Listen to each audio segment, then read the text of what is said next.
ഇത് സൗദിയിൽ ജോലി ചെയ്യുന്ന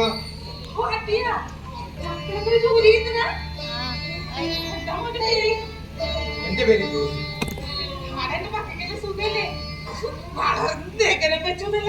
അവരിപ്പോൾ ചെറിയ കുഞ്ഞുങ്ങളാ. എന്റെ മക്കള് ഞാൻ പോറ്റി എന്റെ മക്കളല്ലേ. അവരുടെ മനസ്സിൽ സ്നേഹം മാത്രമേ ഉള്ളൂ. സ്നേഹം മാത്രം സൂക്ഷിക്കുന്നവരാ എന്റെ മക്കള്. അല്ല ഞാൻ എന്തെല്ലോ പറഞ്ഞത് കേട്ടില്ല. അല്ല കുഞ്ഞാവതിക്ക, നിങ്ങൾക്ക് എന്തെങ്കിലും ഒരു ബേജാറ് നമ്മളെ മക്കളെടുക്കുന്ന ഒരാള് വന്നിട്ട് ഇങ്ങനെ ബേജാറ് ഒത്തിരി നിൽക്കണായത്. ഞാൻ എത്രയോ പറഞ്ഞിട്ട് ചായ എടുക്കാം. മോനെ ഇരിക്കേ.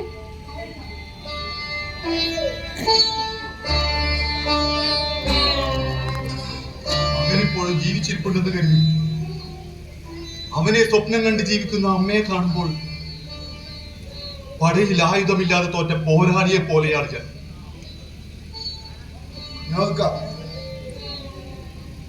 എന്നെ സമാധാനപ്പെടും. എന്തായാലും അമ്മയോട് നമുക്ക് ഈ കാര്യങ്ങൾ പറഞ്ഞല്ലേ പറ്റൂ. തകർന്നു പോകരുത്.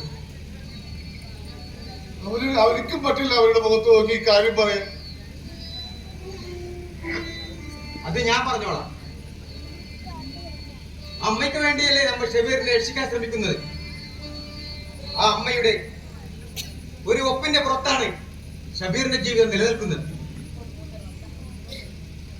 അവർ കുഞ്ഞുങ്ങളായിരിക്കുമ്പോൾ എന്റെ ഈ ചുമലിൽ കയറി അമ്പലപ്പറമ്പുകളിലും ഉറൂസുകളിൽ ചന്തകളിലും കാഴ്ചകൾ കാണിക്കാൻ പോവായിരുന്നു. അവരുടെ കളികളുടെ കരച്ചൽ കേൾക്കുമ്പോൾ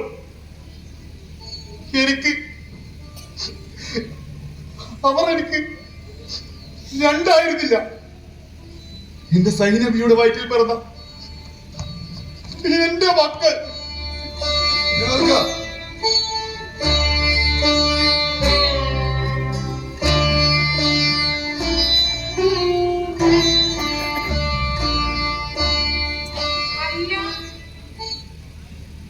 നിങ്ങളിങ്ങനെ മിണ്ടാണ്ടിരിക്കുന്നു. നമ്മളെ മക്കളെ പരിചയക്കാരൻ വന്നിട്ട് ചായ കുടിക്കും.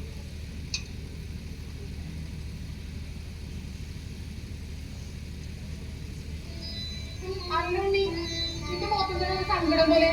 ഹോട്ടലിൽ കച്ചവടം കുറവാ. ആ വഴിയില്ലേ ഒരു പാവാന് പറപറാ എന്തെല്ലോ പറയെങ്കിലും ഉള്ളിലൊന്നുമില്ല. അമ്മ, ഒരു പ്രധാനപ്പെട്ട കാര്യം പറയാനാണ് ഞങ്ങൾ ഇങ്ങോട്ട് വന്നത്. അവർക്കറിയാ അവര് കമ്പനി മാറിയിട്ടുണ്ടെന്നല്ലേ. രണ്ടാള് കമ്പനി മാറിയതുകൊണ്ട് വിളിക്കാൻ കഴിയാന്ന്. അല്ലാതെ അവർക്ക് ഇപ്പൊ എന്താ തിന്നത്? അതുപോലെ എന്തെങ്കിലും പ്രശ്നം ഉണ്ടെങ്കിൽ തന്നെ അവര് രണ്ടാളും ഒന്നിച്ച് മറികടക്കും. കാവിലമ്മ അങ്ങനെ കൈവിടുക.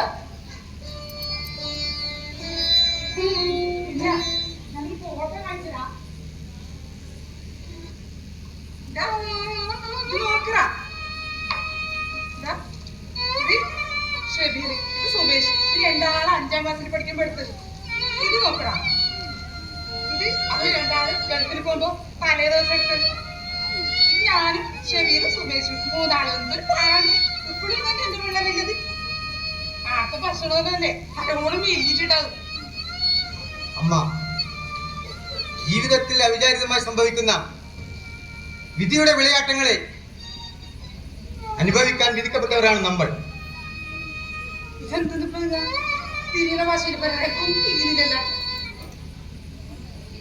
പറയാൻ മനപ്പാടെ പഠിച്ചു വെച്ച വാക്കുകളൊക്കെ മറന്നു പോകുന്നു. എങ്കിലും പറഞ്ഞേ പറ്റൂ. അമ്മയുടെ മകൻ സുമേഷ് ബാക്കിയാക്കിപ്പോയ അടയാളങ്ങളിലും അവൻ സമ്മാനിച്ച ഓർമ്മകളിലും മാത്രമേ ഇനി സുമേഷിനെ നമുക്ക് കാണാൻ കഴിയൂ. അമ്മയുടെ മകൻ സുമേഷ് നമ്മോടൊപ്പം ഈ ഭൂമിയിലില്ല.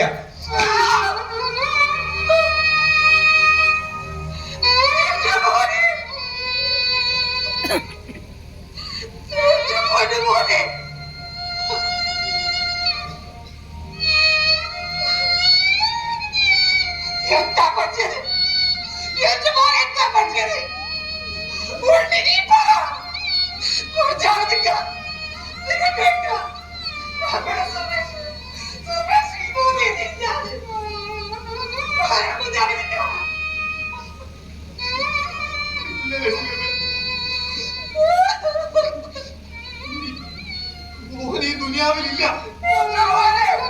പടച്ചോന്റെ ലോകത്തേക്ക് യാത്രയായി.